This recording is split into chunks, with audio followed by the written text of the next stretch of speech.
You know, we found a survey where parents would rather talk to their kids about sex than money. For some reason, money is a very taboo subject matter. Friends, we have to change that. I know I'm coming from a biased perspective here as a financial advisor, but we're gonna talk today about ways to talk to your kids about money. We're talking about 5 tips in particular.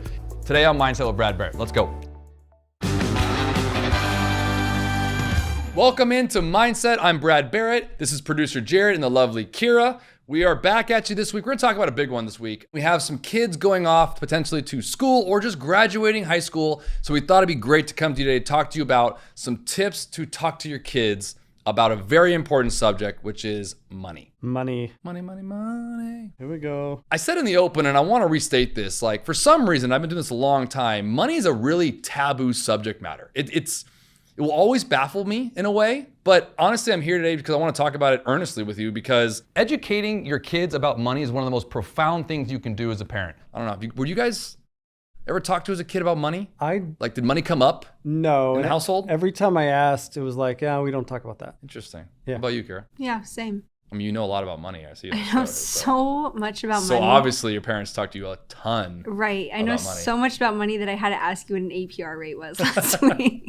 That's what we're here for. Right. I've asked a lot of people that, and it's just not a discussed thing. Like, you don't just go up to someone or like your dad as a kid, be like, hey, Dad, well, how much do you make? I did that like 3 times. How'd that go? It didn't go well. Yeah. He'd be like, no. Yeah, and so it's interesting because by that, and I'm not, by him answering it that way, it almost makes it feel like, okay, I can't ask anything about money, right? And he's not alone. Your dad's not alone. Like a ton of people do this. 54% of teens feel unprepared to finance their futures, highlighting a significant gap in financial education. I was in that 54 when I was a teen. See, I wasn't because at 16, I got in the financial services industry. I was working at Dairy Queen. Nice. Yeah. How many? Did you do this? The blizzards. The amazing DQ Blizzard. Yeah, they're thick. Butterfinger Blizzard. I'm the Butterfinger Blizzard. That's my favorite. Anyways. Another one that we read that was 74% of teens lack confidence in their personal financial knowledge. This is the one that starts getting to me. A study revealed that 84% of children ages 6 to 18 want more practical financial skills that are taught in schools, such as budgeting and understanding taxes. Teach me something. And what I share is this, and Kira and I talked about this too, like I feel like I should know more of these things. Like I'm older, I'm not 13 anymore, but like this isn't all your fault. Let me just say that, okay? You're good, Kira. Like, this isn't all your fault. It's not your fault. I know. No, you don't. It's not your fault. It's not your fault. Jared's like, you're giving her an out. No, what I'm saying is you weren't taught about how to write a check. President, no one writes checks anymore, but like in my generation. That's like the one thing I actually do know. Okay, so that's funny because generally speaking, we only will speak to what we know. Interestingly enough, when it comes to money, the times that our parents or our grandparents would talk to us about money, it was about spending it. I mean, I remember being in high school, and yeah, you're right. You're taught, get a job, make the money. Yep. Don't overspend. But like, well, the concept's there not to overspend, but they weren't telling you how to budget or what to do. Exactly. No budget. I remember my dad going every month doing the balancing the checkbook. Yeah. Never knew what that meant. Like pensions, 401ks, clueless, absolutely clueless. And nobody, like looking back, I'm like, man, I mean, that kind of thing can help you like choose a future and choose a job. And it's like, it's needed. It really can. So today we're going to talk about tips to talk to your kids. So this is for my parents out there. I am one. I have a 9 and a 7-year-old. I've shared that on our show before.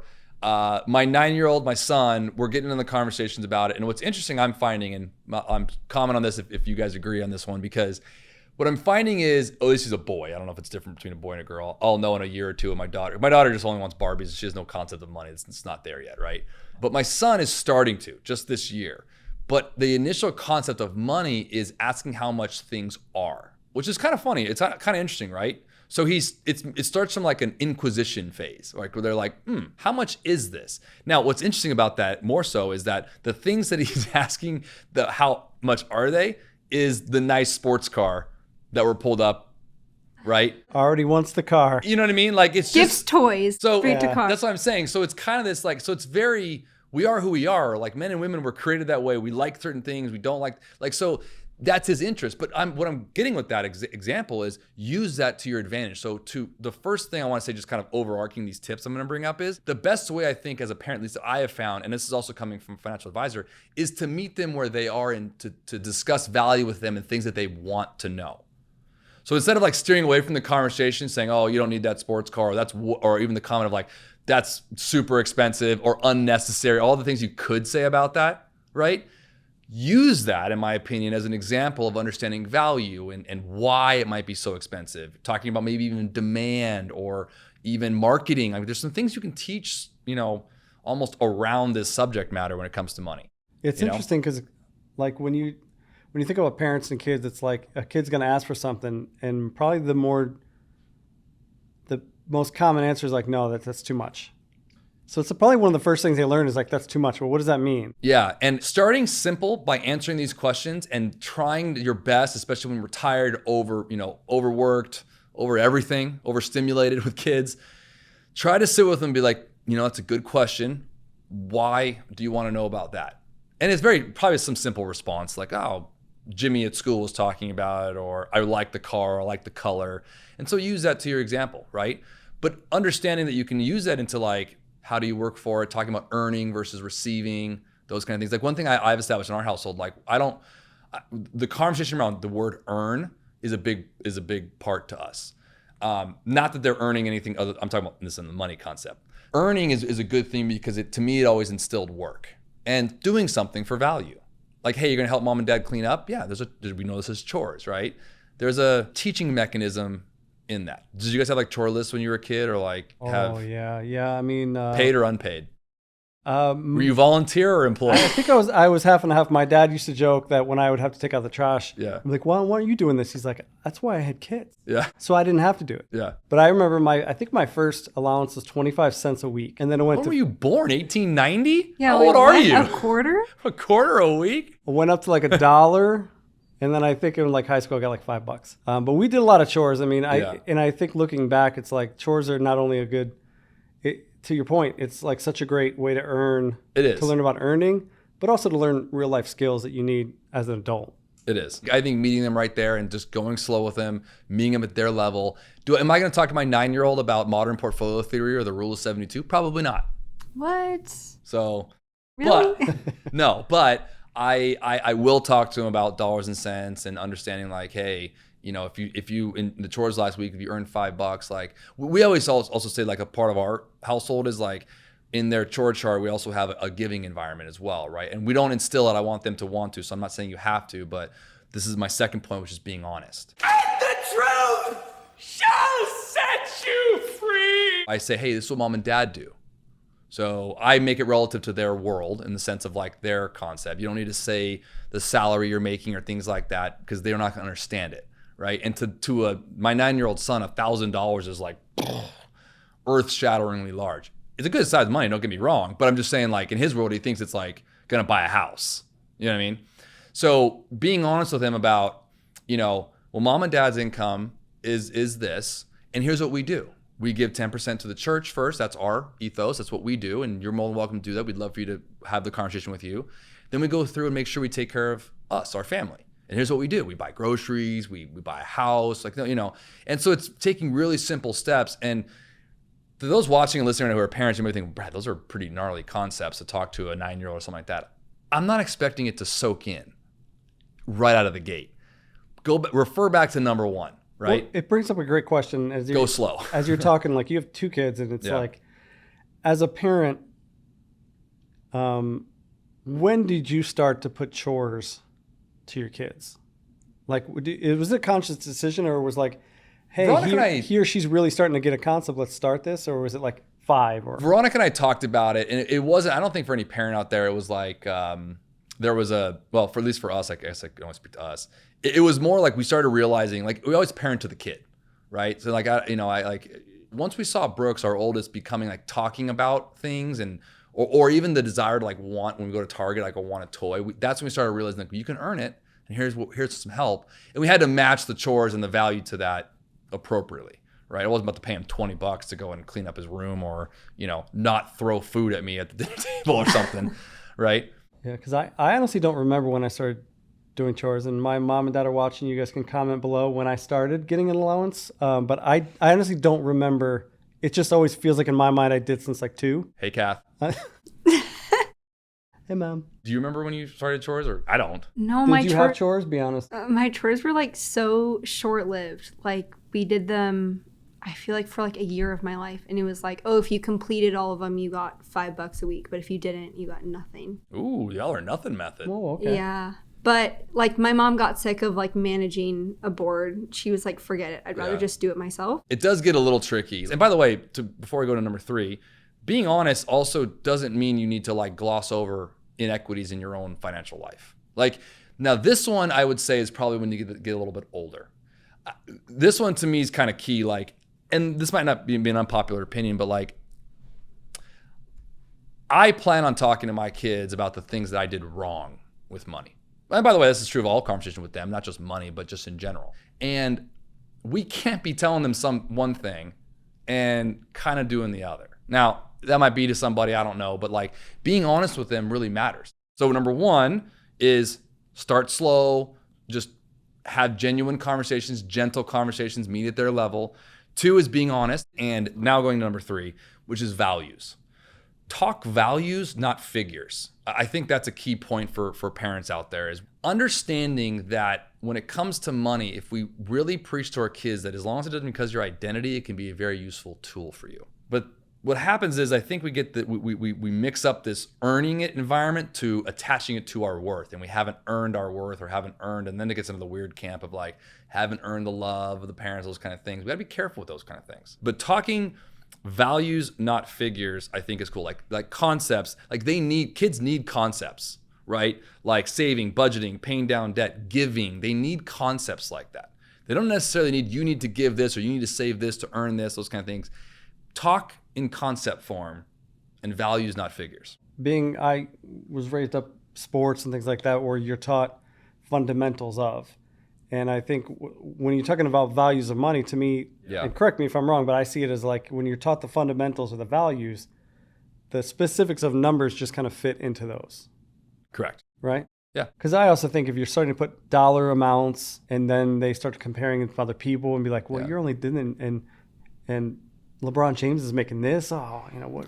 Well, so that's why I'm bringing this up, to talk values, because believe it or not, no matter what your kids are right now with the technology where we live in, they're finding numbers out, and subconsciously they're attaching what they think they need to be doing in life to what we only see in the news, which is the man selling the business, the professional athlete making this contract, right? The politician there's sadly, that's their education. Paychecks in the millions. Correct. And that's just not accurate. So values versus figures, I think, is the key one. So remember, be honest with them, sit with them, go slowly, but also talk values, not figures. Okay, I want to switch over to some more pragmatic things. So I think now is an important time to involve them.